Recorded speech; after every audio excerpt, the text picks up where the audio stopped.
So can you tell me a bit about yourself and your upbringing? I am 44 years old. I am my mom's Italian and my dad's African, so I'm like a really random mix. And I was brought up in Massachusetts, and I have two brothers and a sister, and it was a good upbringing. Like, I have no complaints, and my parents are really loving and took care of us well.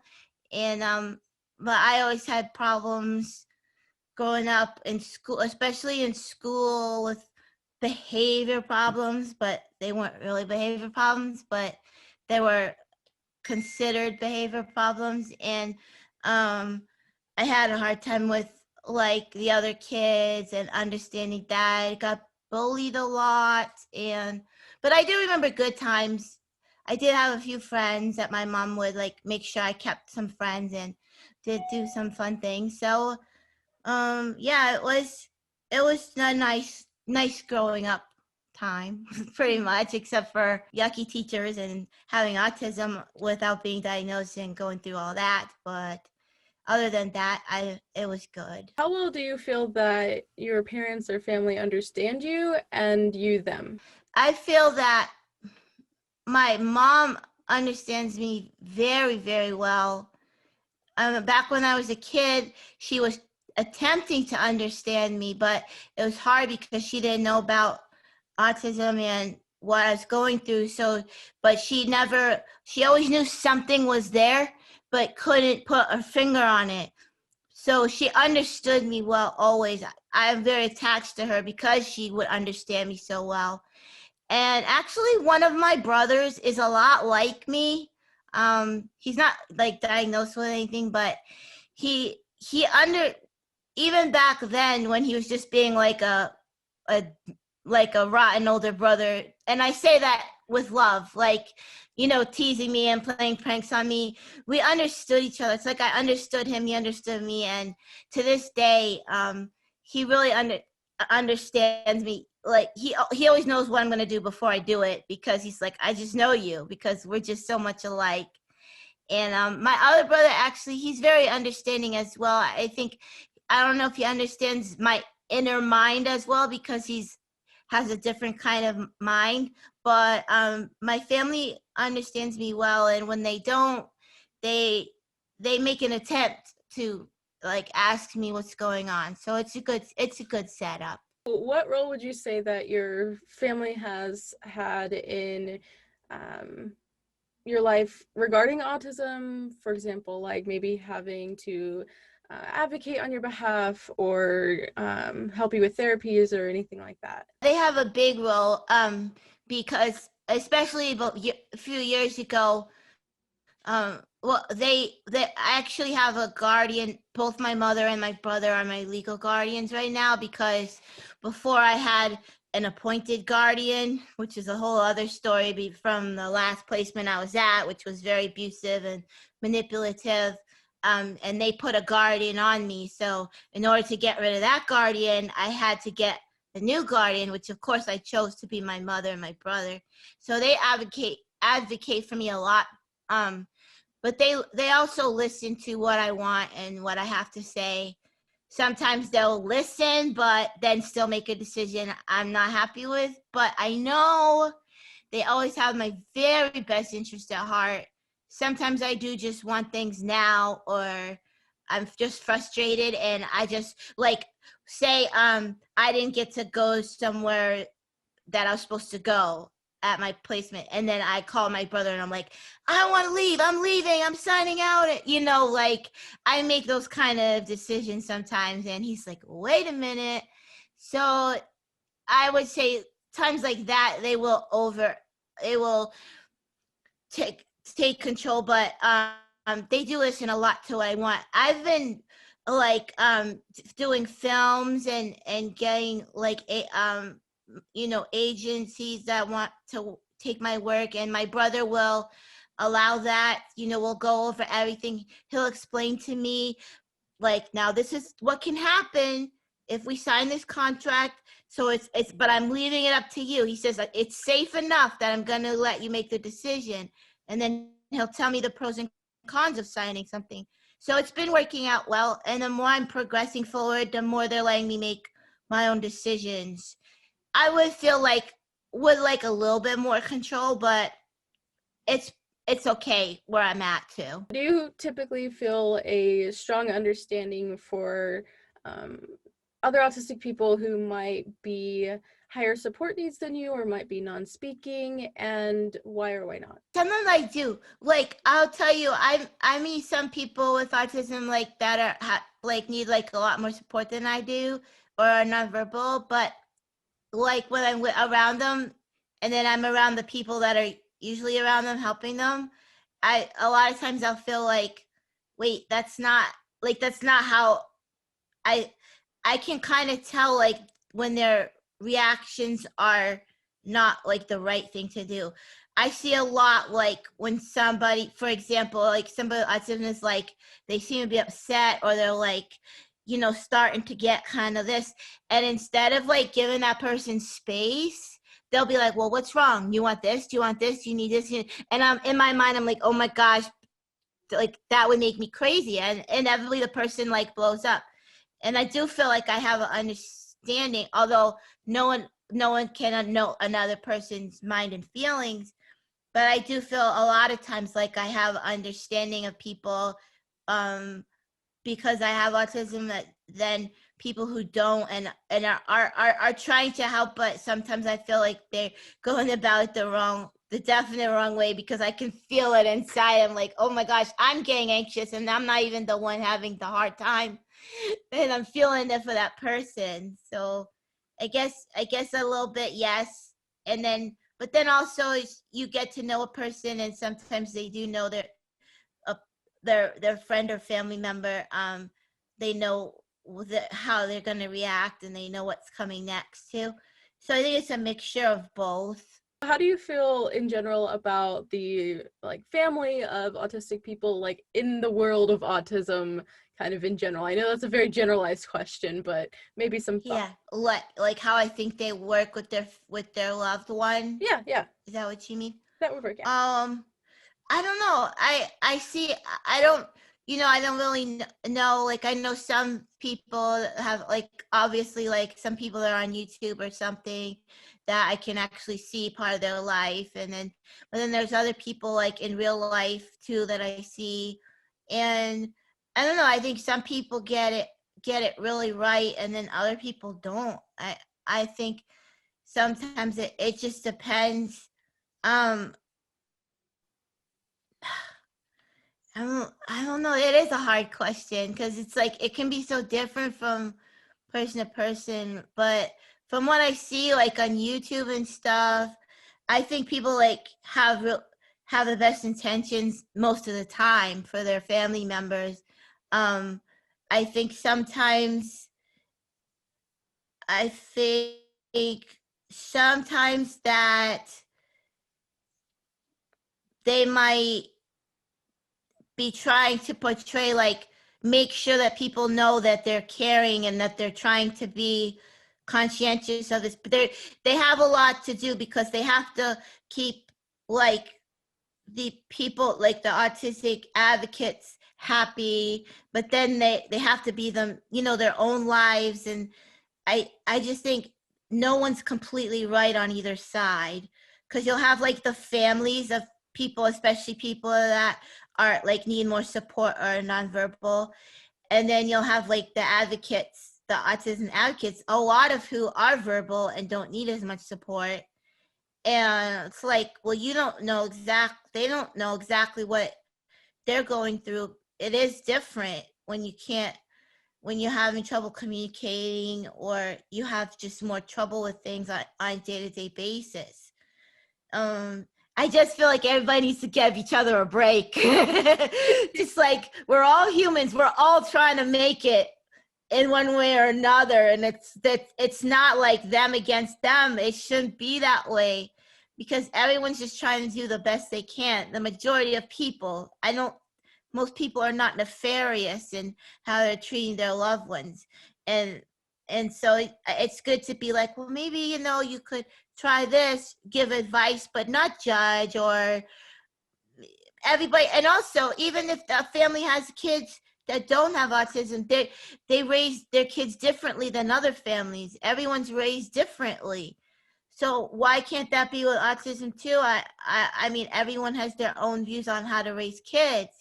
If they have autism, that's just one layer, but it's not all the layers of how to raise your kids. You know, some parents allow kids to get away with more than other parents. And, you know, some kids expect more, some parents expect more of their kids at certain ages. And it just depends. So I'm just, most important is that child loved and is that child loved and taken care of, and not so much worrying about whether you refer to them as autistic or a person with autism. Like that's not hurting anybody.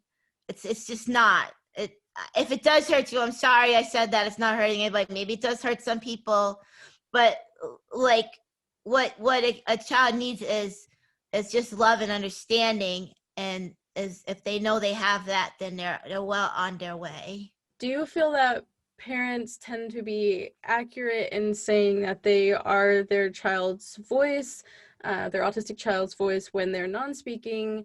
And also in the case of those who are maybe lower support needs and are speaking, if it would be accurate to say that that parent is their child's voice? You got to look at the facts, not the feelings. And the facts are, if a child, especially child, not even adult yet, is non-verbal or non-speaking and has to get their needs met, somebody has to voice for them. I mean, that's just a fact. You can't just let the child go to the doctor and just sit there, you know, and the child's hurting or something's wrong, but you just, well, I can't be their voice, so they'll just sit there in front of the doctor and the doctor can guess. Or you can say, you know, he's been rubbing his arm and crying when he lifts his arm. Somebody has to voice it.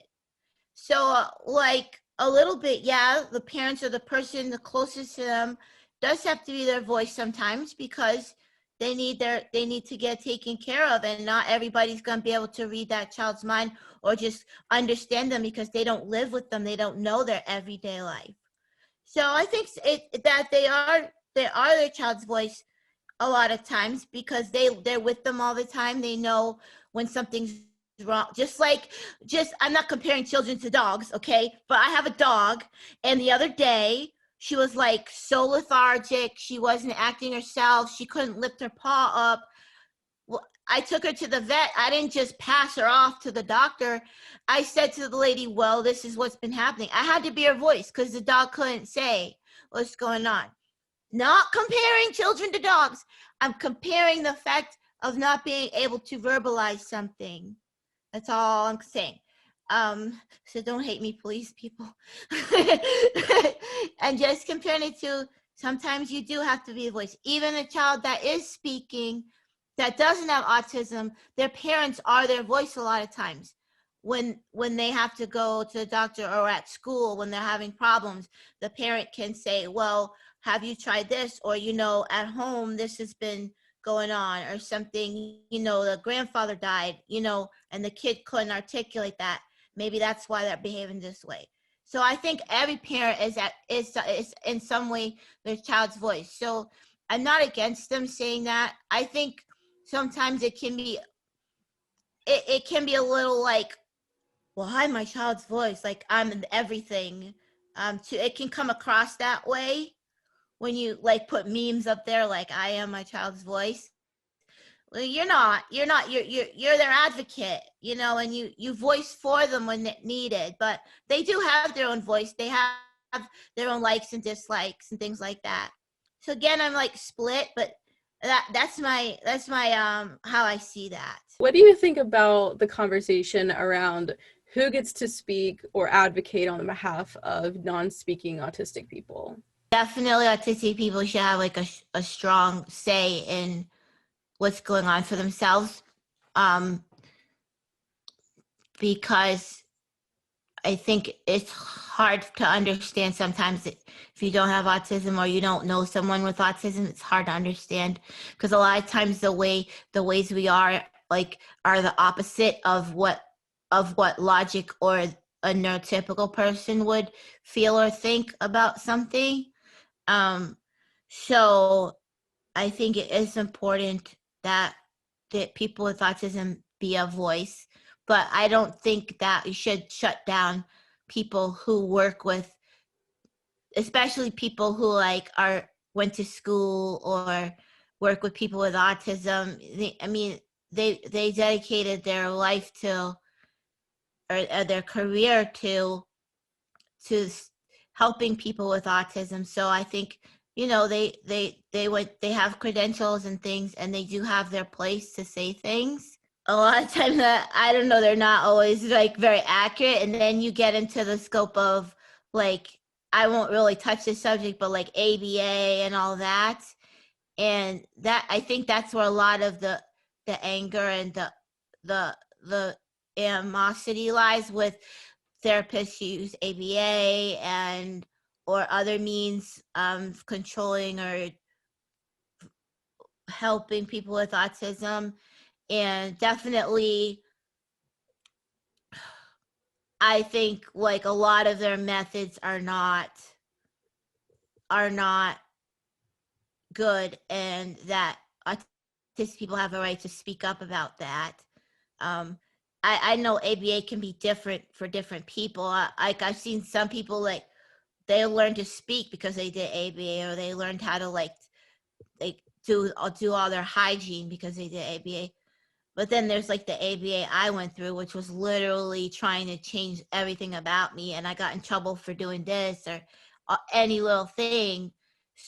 So I don't really have a good enough understanding of all of ABA. All I know is what I went through, and it was horrible, But then I do see other people that are learning things. But then again, people thought that my ABA was wonderful, what I was going through, because they just saw the results, or these supposed results. They didn't know what I was, the trauma I was going through. So for me to say, oh, well, I see these people, they seem to be doing okay with ABA, but I don't know if they're going through trauma, So it's hard for me to say. I know your question wasn't specifically about ABA, but I feel like that's like a strong side of people not wanting people advocating for those with autism. I think people with autism should have like a very large say in it, but then you do need to respect doctors and people who study things and go to school, and just at least have some respect and listen, and not call them out and like be verbally aggressive towards them, like, you have no right, you can't say, you don't know, you think like, I don't think that's the right way to approach it either. Maybe you could like help show them, like teach them so that they could learn more, because obviously they're interested. So that's how I feel about that.